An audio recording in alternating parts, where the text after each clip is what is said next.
सन्माननीय अध्यक्ष महोदय, प्रश्न क्रमांक 7311. अध्यक्ष महोदय, छापल्याप्रमाणे. अध्यक्ष महोदय, हा कांदळवनाचा प्रश्न जो आहे हा खूप जटिल प्रश्न आहे. त्यावेळेला या खात्याचा राज्यमंत्री असताना आम्हीच त्यावेळेला ह्या कांदळवनासंदर्भामध्ये स्वतंत्र अशा प्रकारची फॉरेस्टचं एक यंत्रणा तयार केली होती. CCF तयार करून त्यांना एक स्टाफ दिला होता.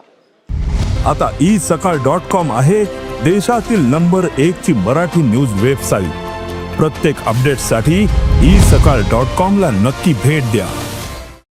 पण त्यावेळेला अध्यक्ष महोदय असं ठरलं होतं की कांदळवन तयार करण्याकरता विशेष असे काही प्रयत्न करावे लागत नाही.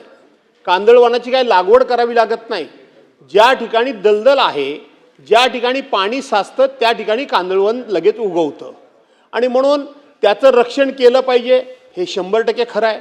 पण त्याचबरोबर या कांदळवनाचा उपयोग करून बऱ्याचशा व्यावसायिकांना, विशेष करून बिल्डरना वगैरे त्या काळामध्ये वेठीस धरलं जात होतं आणि म्हणून त्यावेळेला आम्ही निर्णय असा केला होता की आज रोजी जे अशा पद्धतीचं अस्तित्वात असलेलं कांदळवन आहे ते कांदळवन संरक्षित करावं.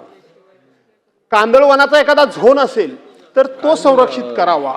परंतु कुठेही 2 कांदळवनाची बारीक रोपं दिसली की लगेच कोणतरी एखादा, तुम्हाला माहित आहे सामाजिक सेवक हल्ली भरपूर आहेत, खोट्या नाट्या तक्रारी करणं आणि मग कांदळवनाचा खूप मोठा ऱ्हास झाला, कांदळवन मोठ्या प्रमाणात तोडलं गेलं वगैरे वगैरे वगैरे वगैरे अशा तक्रारी होतात.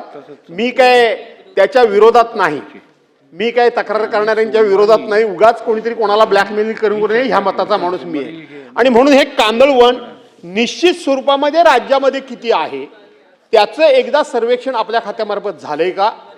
झालं नसेल तर हे सर्वेक्षण करून आपण कांदळवनाचं निश्चित क्षेत्र किती आहे हे एकदा जाहीर कराल का? आणि जाहीर केल्यानंतर केवळ आणि केवळ ह्या कांदळवनाच्या माध्यमातून आपल्याला खूप मोठं पर्यटन देखील उभा करता येतं आणि म्हणून ते पर्यटन उभं करण्याचं काम आपल्या खात्यामार्फत संबंधित विभाग करेल का? असे माझे 3 अतिशय स्पेसिफिक प्रश्न गणेश दादा आहेत. गणेश दादा एवढ्या करता म्हटलं, दादा म्हणजे फक्त लोकांना एकच वाटतं, दादा उत्तर देतात. देश विदेशातील प्रत्येक घडामोडींचे लाईव्ह अपडेट मिळवण्यासाठी आता साम टीव्हीच्या सर्व सोशल मीडिया प्लॅटफॉर्मला लाईक, फॉलो आणि सबस्क्राईब करा. तसंच सर्व नोटिफिकेशनसाठी बेल आयकॉन प्रेस करायला विसरू नका.